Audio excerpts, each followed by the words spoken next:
임대가 붙어 있는 경우도 사실은 세 가지 경우예요. 첫 번째, 현실에서 그런 일은 저는 못 봤어요.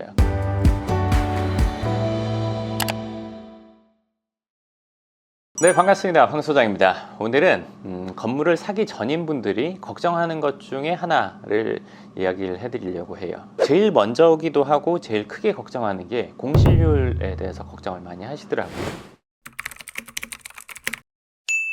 제가 얘기를 들어보면 어떤 얘기를 하시냐면 강남에 많이 다녀보니까 공실이 많이 써 있다. 공실이 많이 써 있으면 건물 가격을 좀 싸게 파는 분들이 있지 않나, 이런 생각을 먼저 하시고, 두 번째는 내가 만약에 건물을 사는데 공실이 되면 어떻게 하는지, 그 곤란하지 않겠냐, 그 감당이 되겠냐, 이런 얘기를 하시더라고요.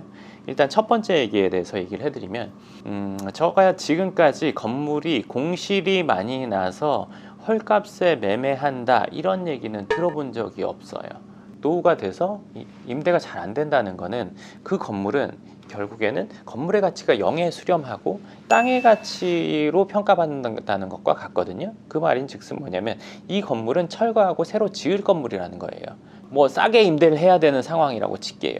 그러면 싸게 임대를 안 하고 그거는 예를 들어서 어느 정도 수리해서 정상 임대가를 받거나, 아니면 이거는 누군가가 건물을 짓기 위해서 땅으로 팔거나, 아니면 본인이 여기다가 신축을 하거나, 이렇게 되는 거지, 공실 때문에 헐값에 매각을 한다, 낮은 가격에 매각을 한다, 뭐 이론적으로는 우리가 그렇게 생각을 할 수 있잖아요. 근데 현실에서 그런 일은 저는 못 봤어요. 물론 이거는 서울이기도 하면서 강남이기도 한 지역에서 제가 국한돼서 얘기하는 거예요. 지방에서는 그런 일이 있을 수도 있어요. 100% 있다는 건 아니고 있을 수도 있어요. 왜? 서울과 지방 시장이 좀 다른 거, 그리고 이제 외곽 시장과 이제 핵심지가 다른 이유는 뭐냐면, 핵심지는 시간의 지남에 따라서, 물가 상승률에 따라서 건물 가격이 올라가잖아요. 근데 지방도 올라가는 곳이 있고 안 올라가는 곳이 있어요. 그러니까 수익률이 높을수록 매매가가 올라가는 게 시세 상승하는 게 좀 적고, 수익률이 적을수록 시세 상승은 좀 더 있다고 보시면 되는데, 일단 지방 같은 경우에 임대가 잘 안 된다면 얘의 수익은 시세 차익은 별로 없고 임대 수익이 주 수입원이다 보니까 임대 수익이 없으면 이건 헐값에 매각할 수도 있어요. 그렇지만 뭐 핵심 지역, 특히나 강남 같은 경우에는 임대가 되든 안 되든 상관없이, 그러니까 오래된 건물 임대가 안 되면 임대료 수익이 낮다고 하더라도 얘는 이 땅의 가격이 올라가서 전체 자산 가치가 상승하는 거기 때문에 뭐 임대가 안 돼서 건물을 싸게 팔았다, 여기서는 있을 수는 없는 일인 것 같아요. 그리고 두 번째, 요즘에 다녀보니까 임대가 많이 붙어 있던데 라고 얘기를 하는 경우가 있어요. 근데 이 임대가 붙어 있는 경우도 사실은 세 가지 경우예요. 첫 번째, 진짜로 공실인 경우가 하나 있어요. 그러니까 세입자가 이미 임대 기간을 만료하고 나가서 뭐 아예 내부를 원상복구를 해놓고 다음 세입자를 찾는 경우. 두 번째 경우는 뭐냐면요, 세입자가 있는데 아직 임대 기간이 만료가 안 됐어요. 근데 이 사람이 그 임대 기간 끝나고 나갈 거니까 미리 임대를 붙여 놓은 경우가 있죠. 흔히 우리도 집을 구하러 갈 때 세입자가 살고 있는 집을 들어가서 볼 때 있잖아요. 이 사람 나갈 거니까 미리 가서 보는 경우. 그러니까 이건 당장은 공실은 아니라고 볼 수 있겠죠. 그리고 현재 세입자가 나가기 전에만 다음 세입자 구하게 되면 이거는 공실이 아닌 상태로 가겠죠. 그리고 세 번째 경우가 있어요. 뭐냐면 이 임대 기간을 채우지 않고 나간 거예요. 근데 임대 기간을 채우지 않으면 나가더라도 보증금을 다 찾을 수 없어요. 그러니까 공실은 되어 있지만 건물주는 임대료를 계속 받고 있는 경우가 있어요. 물론 이게 뭐 임대 기간이 만료가 되면 당연히 월세를 빼고 나서 얼마를 돌려주겠죠. 뭐 세입자를 구하는 경우가 사실은 이 세 가지 경우인데, 건물을 사기 전인 분들은 모든 임대는 다 첫 번째 경우구나 생각한단 말이에요. 이 세 가지 경우에서 첫 번째 경우는 건물 주인이 손해를 보지만 이 두 가지는 사실 손해를 보고 있는 경우는 아니란 말이에요. 자, 그리고 처음 얘기로 좀 돌아가서 얘기를 해드린다면, 내가 만약에 건물을 샀는데 공실이 나면 어떻게 하나? 그거는 내가 대출 이자를 감당해야 되는데 그걸 어떻게 하나? 이 곤란한 상황이기 때문에 그럼 건물 사는 게 맞나 틀리나 이렇게 생각할 수 있단 말이에요. 근데 그거는 건물을 사고 나서 임대를 걱정하는 게 아니라 사실은 사기 전에 그런 것들이 모두 다 점검이 돼야 돼요.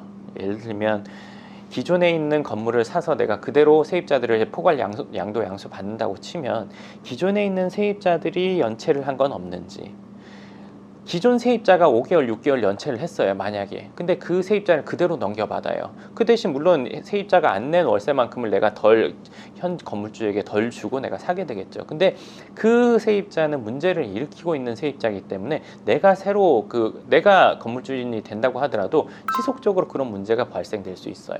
이거는 건물 사기 전에 알 수 있는 부분이겠죠. 근데 이거를 내가 뭐 인수하고 나서 그 사람 잘 내겠지, 기존의 건물주인이 그 사람 최근에만 그랬는데 앞으로 잘 낼 거예요 이렇게 얘기한다고 하더라도 이미 연체 이력이 많은 사람은 앞으로 또 그런 일이 있을 수 있단 말이에요. 그러니까 그거는 그런 경우라면 애초에 건물주인에게 영도를 예를 들어서 부탁을 한다든지 아니면 그 사람이 나가는 조건으로 한다든지 매입하기 전에 문제가 반드시 해결이 돼야 되는 거예요. 제가 이전에 임대관리에 대한 영상에서 얘기해드렸었는데 그거는 궁금하신 분은 한번 보시면 좋을 것 같아요. 건물 가격 얼마나 떨어질까에 대해서 얘기를 했었는데 건물이라는 걸 살 때는 그러니까 사고 나서 문제가 일어나는 게 아니라 사기 전에 문제를 갖고 있는데 그걸 모르고 사는 거예요. 대부분의 경우 99%. 지금 코로나 때문에 건물 가격을 낮춰서 판다? 이런 얘기 저는 못 들어봤어요. 근데 이론적으로는 코로나니까 공실이 많을 테니까 세입자도 힘들 거니까 건물주도 힘들겠지? 그럼 싸게 내놓지 않을까? 이렇게 생각할 수 있잖아요. 이론적으로는 그렇지만 현실에서 그런 일이 벌어지지 않아요. 그 이유는 여러 가지가 있겠지만 하나만 얘기한다면 집이 없는 사람과 집이 있는 사람은 여기서 자산의 차이가 나겠죠. 그리고 집이 있는 사람과 건물이 있는 사람 또 자산 차이가 난단 말이에요. 그러니까 건물을 갖고 있는 분들은 전체 건물이 모두 다 공실이 됐을 때 몇 년이 간다. 당연히 이거는 어쩔 수 없이 팔아야 되는 상황이 올 수도 있어요. 정말 싼 값에 팔 수도 있겠죠. 그렇지만 보통의 경우에는 건물을 갖고 있는 분들이 자산이 집만 있는 분들보다는 많은 경우가 많기 때문에 어느 정도의 공실은 버틸 수 있는 경우가 많단 말이에요. 그러니까 그리고 또 하나 건물을 잘못 샀을 때는 이거는 애초에 공실 위험이 있는 거를 샀을 때 공실이 내가 사고 나서 공실이 되는 거지. 여기 입지가 좋아요. 내지는 임대 수요가 많아요. 그런 지역에 샀어요. 그리고 그 지역에서도 예를 들어서 어떠한 특정 임대 수요가 많은 지역에 그 특정 임대 수요가 들어올 만한 구조와 인테리어를 해놓은 건물을 샀어요. 이런 것들은 시간이 경기가 좋든 안 좋든 상관없이 임대가 잘 된단 말이에요. 그러니까 안 좋은 시기에도 그 가치를 지키는 건물이 있고 좋은 시기에는 괜찮아 보이지만 시기가 나빠지면 썰물 빠지듯이 임대가 빠지는 경우가 있단 말이에요. 그러니까 내가 사기 전에 공실률 때문에 사야 되나 말아야 되나 이거보다는 건물을 정확히 보는 안목을 기르는 게 첫 번째란 말이죠. 여러 건물을 보고 면밀히 따지다 보면 제가 이제 임장하는 영상에서도 얘기 드렸듯이 이거는 좀 아니다. 이 위치는 이러이러하다. 저 위치는 저러하다. 그런 것들이 제가 봤을 때 그렇게 판단하는 것들은 한두 해 본 게 아니라 오랜 기간 동안 봐오면서 좋을 때 안 좋을 때 차이가 나는 것들을 저도 제가 체감한 것을 얘기해 드리는 거란 말이에요.